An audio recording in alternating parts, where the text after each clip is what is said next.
All right, great. Folks, you got tight end Will Mallory here. If you have questions for Will, please use the hand raise function and wait to be called on. I know someone has a question for Will. David Wilson from Miami Herald. Go ahead. Hey, Will. Kind of a rare shutout for the tight ends or for you on Saturday. I know targeted a couple times, a couple of minutes. Just kind of curious your assessment of your performance Saturday, and also just, obviously we know you were dinged up a little bit in the preseason, just like where you kind of feel you're at, like health wise. Yeah, no, I mean, I made it known or whatever. I wasn't very happy with the way that I played, and I thought there was a lot of stuff that I needed to clean up. And I guess that's just coming in. I didn't get any scrimmages really in the fall and stuff, and that's not an excuse at all. But I just had to find that rhythm because I want to be able to help everybody.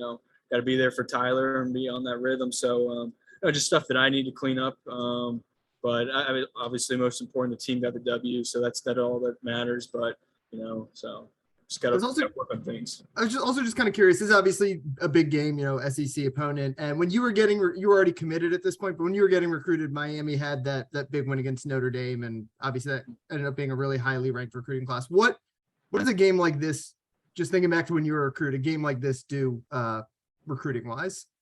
Yeah, it's huge. Obviously, you're in a situation like this, playing a big time team in a big time stadium. Everyone's going to be watching, so it's big. You get those big W's. It's something that people remember, forever. And I mean, certainly when I was a recruit, when that Notre Dame game happened, I mean, it's sweet. You get the bragging rights to tell all the people, your buddies or whatever.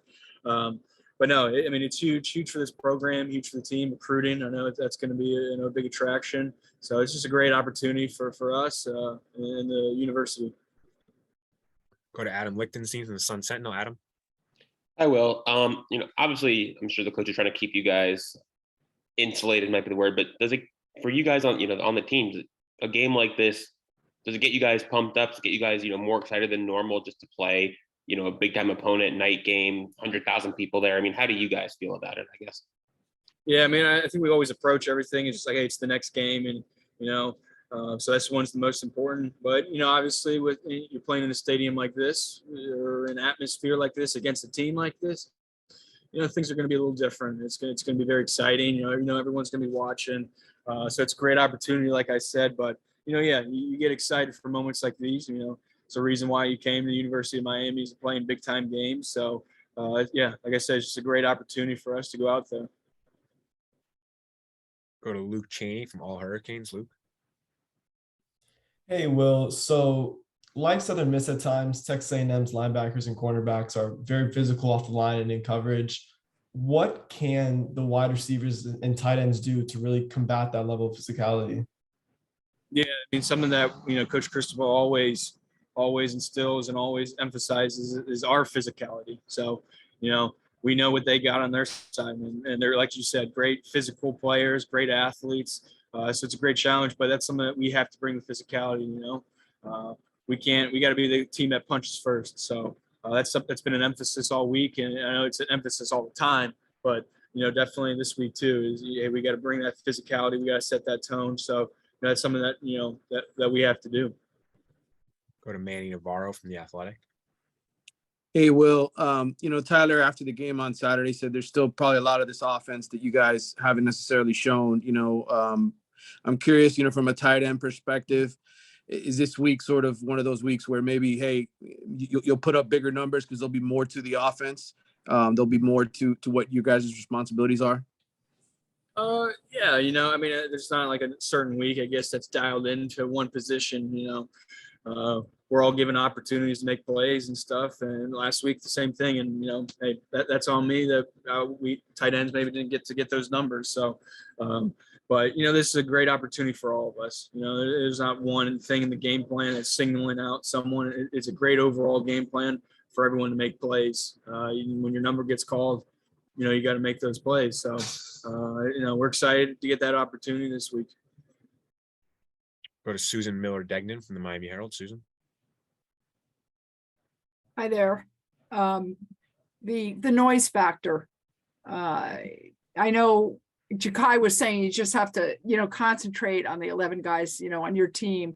But with 102,000 people screaming, how could that affect the offense? And if there is a mistake or penalty, because it invariably that happens, how do you get guys to calm down, rectify the situation, especially the younger ones? How do you deal with the noise? Yeah, I mean, we've played in some loud places before. I don't think we've played in front of a crowd quite like this yet that I can remember. So, it's a good opportunity, but it's you can't get distracted by that. You can't get that off your game. We got to focus and do what we do. So I think we've been preparing well this week. To kind of get ready for that. So yeah, you just can't let it throw you off. We got to stick to what we do best and just focus on that, focus on ourselves, and block out that exterior noise, I guess, coincidentally. But Go to Frank Tucker from Keynes County. Frank, you're on mute. Yeah, sorry. Will, I mean, obviously this is a big game against a really talented defense. Their slot corner safety, Antonio Johnson, is a 6'3", 200-pound freak. What are some things you guys are seeing on film and kind of putting into the game plan to counteract his abilities? yeah, I mean, when you look at their roster, their depth chart, and every guy on their defense, I mean, they're studs. They're the 5 and the 4 stars from all over the country. And yeah, like you said, they're freaks, and they're very, very talented. They're well coached. So yeah, they're a tough defense all around as a unit. And so, I mean, that requires our best this week in the game plan, the attention to detail, the intensity that you got to dial in and focus in on. Everything is such a big deal. And so, that's something we just